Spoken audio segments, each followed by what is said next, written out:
¿Cómo se planta una iglesia entre la gente de un grupo tribal? ¿Cómo se comparte la palabra de Dios? ¿Cómo se alcanza a los inalcanzables? Viven en lugares remotos, a veces totalmente desconectados del mundo civilizado. Hablan idiomas que nadie más conoce, idiomas que nunca se han puesto por escrito. No estamos hablando tan solo de personas que no tienen Biblias, estamos hablando de personas que no tienen una sola palabra por escrito en su propio idioma. Este es el caso de la tribu de los Panare en el Valle de Colorado, ubicado en las profundidades de la selva de Venezuela.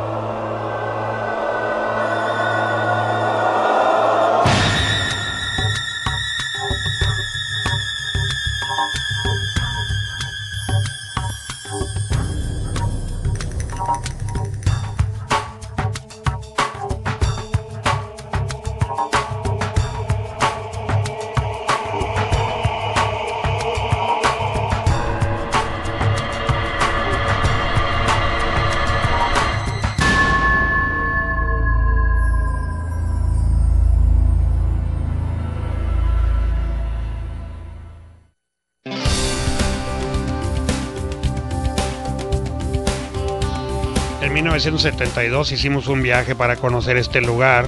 Ninguna carretera penetraba en este valle. El camino pavimentado más cercano estaba a unos 87 kilómetros de este lugar. Así que solamente había huellas de neumáticos en la arena. Para recorrer 125 millas tardamos 2 días. Vinimos sin saber nada de su idioma. Ellos no hablaban español ni inglés, de modo que escribimos todo lo que escuchábamos.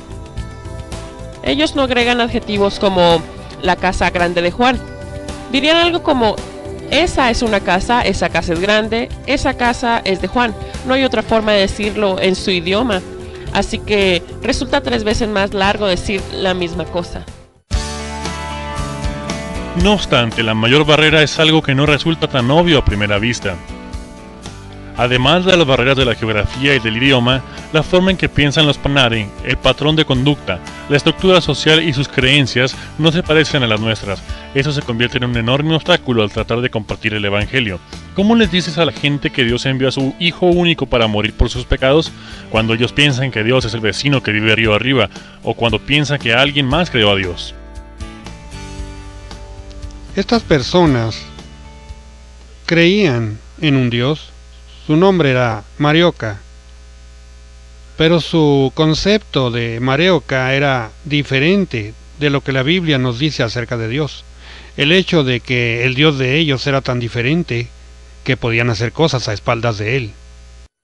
Era un problema para presentarles el Evangelio, pues no se daban cuenta de que eran pecadores. ¿Cómo compartir la palabra de Dios y plantar iglesias entre esta gente? La solución es ir y vivir con ellos. Se necesita aprender su idioma, comprender la manera en que piensan y desarrollar relaciones personales para ganarse su confianza y hacer verdaderos discípulos. La gente de Panare habla muy poco, especialmente antes de ser creyentes. Hablan muy poco sobre sus sentimientos, sus emociones, sobre creer o no creer, muchas cosas. Hablan solo de cosas que pueden ver. Así que las cosas se dieron muy lentamente, pero es como un sueño. Es emocionante cuando finalmente se capta un término clave y ver cómo funciona y la traducción comienza a tener sentido. ¿Vale la pena superar estas barreras? ¿Vale la pena orar, invertir finanzas, invertir nuestra vida en el difícil proceso de plantar una iglesia entre los no alcanzados? Los miles de personas en tribus por todo el mundo, tribus como los Panare. Mucha gente pregunta: ¿ha valido la pena? Trata de no llorar.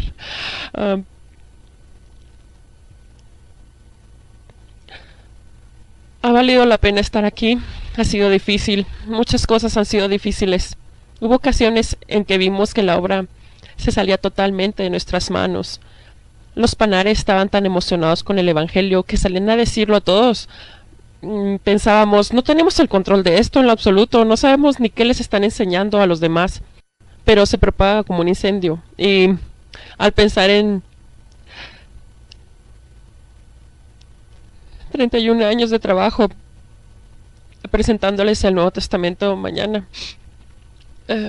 Trato de explicarles a los Panare que cuando lloro no es porque me sienta triste, sino por el enorme privilegio de haber estado,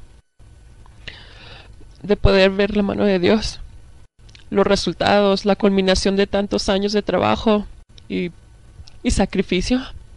Ha sido difícil estar lejos de la familia, de mis hijos, pero ha valido la pena. Volvería a hacerlo todo en un instante.